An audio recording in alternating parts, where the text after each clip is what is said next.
Ever since the introduction of NIL, college sports have changed drastically. Today, I'll be talking about what these changes are and how they're impacting the different sports. NIL stands for Name, Image, and Likeness. This is what lets college athletes get paid based off of how famous they are or how good they are at their sport. There are two different types of NIL: individual and team. With the individual NIL, different brands and companies can reach out to certain athletes and come up with different deals for them. In these deals, the athletes can do different services for the companies in exchange for money. This can be showing up to different events or just wearing certain things in public in exchange for different types of money. With team NILs, different companies and brands can reach out to a team as a whole and give them money, like as a whole team, and then the coaches distribute the money to different players on the team. The first change that I wanted to talk about today is a negative one. There has been a change to college recruiting. Before NIL, players were focused on matching values and morals with different schools that they were planning on going to. The players were also focused on building meaningful connections with coaches and other players to see if they'll be a good fit. Nowadays, it's more about the money. These highly recruited athletes coming out of high school aren't really worried about the connections or the values anymore.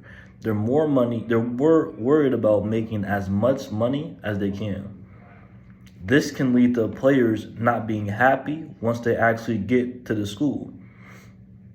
Because instead of worried about matching values, they're worried about money. So now when they get to the school, they're not happy at where they're at.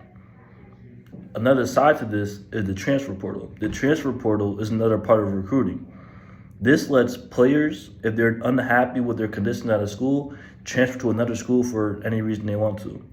Before the inclusion of NIL, when the player planned on transferring, it was mostly because of playing time. They weren't playing as much as they wanted to, or it just wasn't the place they wanted to play at, so they wanted to go somewhere else. Now, when a player entered the transfer portal, at least 60% of them are transferring in hopes of making more money. This right here is a picture of the top paid college athletes due to NIL right now. This also does not help the recruiting process of these new athletes. When high recruited athletes out of high school look at this picture and see people like Bronny James making $6.1 million a year, they think to themselves, why not me? This causes athletes to want to, instead of choosing college values, to go to higher paying schools to get as much money as possible.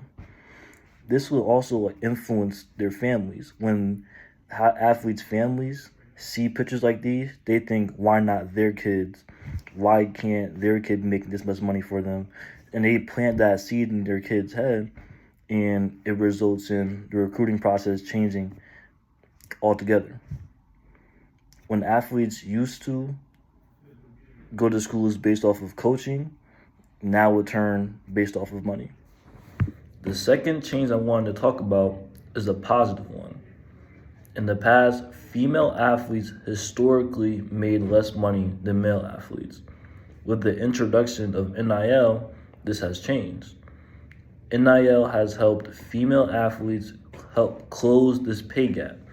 And now they're getting paid just as much, if not more, than some of the male athletes. This is a huge step forward for women's sports in general, not just college women's sports. This is because it starts with the women college sports closing the pay gap, and then this leads to the professionals also closing the pay gap. Another change that NIL has helped is the women's publicity.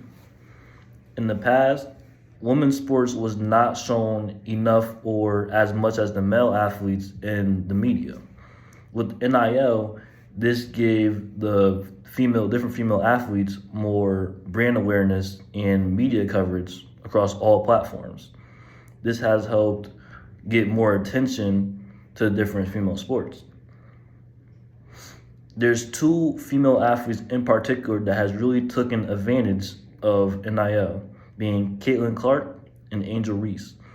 These are two of the most famous women's basketball players right now, and NIL has really helped them out.